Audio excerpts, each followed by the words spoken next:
connect wires to do that. That's pretty fancy. That's some really fancy wiring.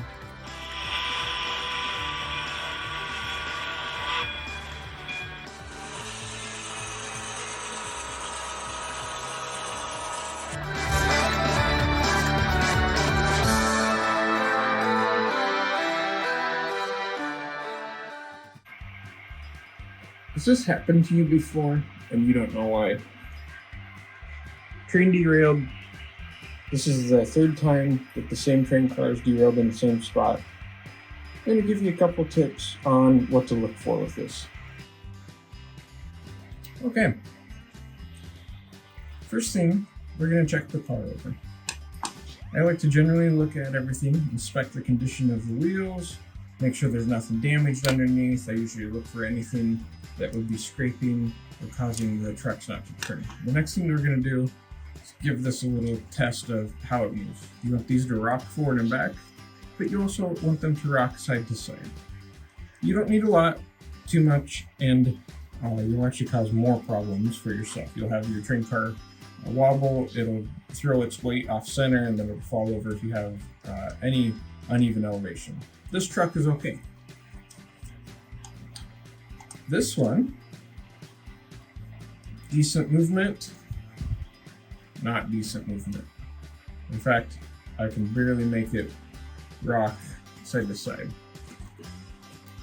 Take your, remember those jeweler screwdrivers I mentioned in another video. You don't need much, just a slight turn. It's about a quarter to a third of a turn. And then check it. That feels pretty normal. You don't want them too loose. Let's put that back on the track here.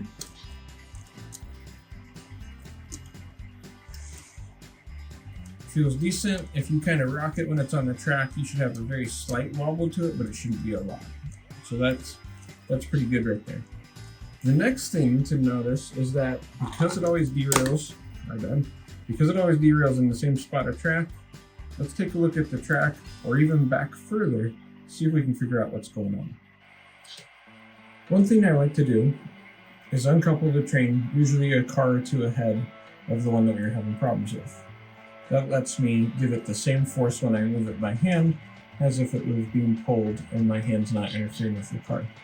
We're going to back this all the way up because judging by what I've heard, it sounds like it's derailing over here first. So we're going to start here, right at the switch, and as in real railroads as well as model, usually turnouts are a problem.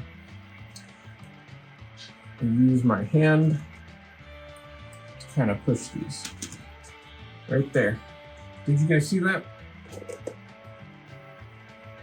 So, same car, same problem, same spot, and I just tripped the short sensor there doing that. So, did anyone catch what the problem was? So until my track is kind of finalized and glued down, you see these metal pieces sticking up. These are actually bent paper clips. It's just a way that I actually use that to kind of hold the track in place. No big deal there. Okay, let's watch this spot again.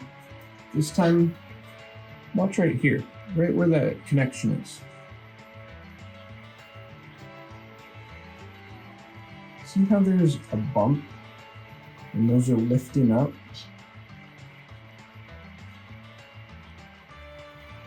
So it didn't derail that time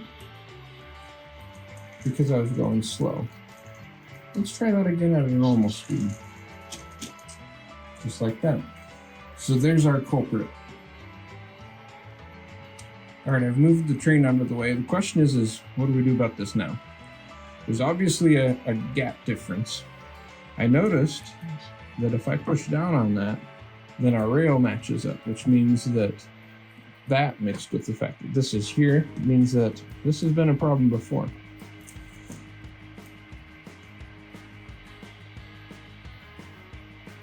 So I'm using these bent paper clips to help kind of pull down the edge of the rail, using the outer tie right there to make that a little bit better. The other option is we could also stick something under the turnout to help raise it. Let's see if we have anything. So sitting along the way up, I have some cut off pieces of rail here and there. Mainly, sorry that's blurry, mainly because of when I was doing the initial track work, we had to cut some off. You can see there's the cut end. Cut off pieces of rail work is a good wedge because you can angle them in different angles to get different heights. Since we don't need one, we're going to take this with a wider flat edge out. We're actually going to take and put it underneath the edge of the ties just like that, so that it creates a nice base for the turnout. And then if you look, as soon as we push this, it lines up. Now all that's left is we need to make some adjustments to these bent paper clips I have. This is what they look like, by the way. I fold them straight once, cut them in half, gives you two. We're gonna go here. Use that to hold that down. When we finally ballast this will all be glued in place. Now let's give it a shot. Much better. We will run the train over it quick. I'll video that too so you can see. And we'll probably call this fix done. All right, let's see how this does.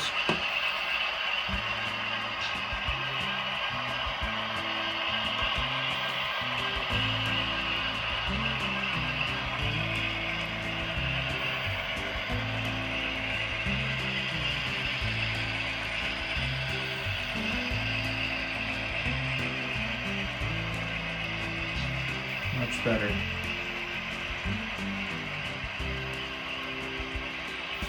No derailments that time. Sometimes in the or just like in real trains, it helps to get down and look right at the track level to see what you can see. Notice looking down the straight line here, there's a couple waves and one dip right where those rail joiners are, right down there in the middle. Even though that's not an issue right now, it's something worth paying attention to because at some point it could be. So before you ballast it, we're going to have to work out things like that. But sometimes you won't see that there's a track problem until you look from a different angle. Looking at that same spot from up higher, it's not as easy to tell, but that's also where the problem is. I hope you guys enjoyed this video. Don't forget to like, subscribe, follow, and leave a comment. Thanks for stopping by.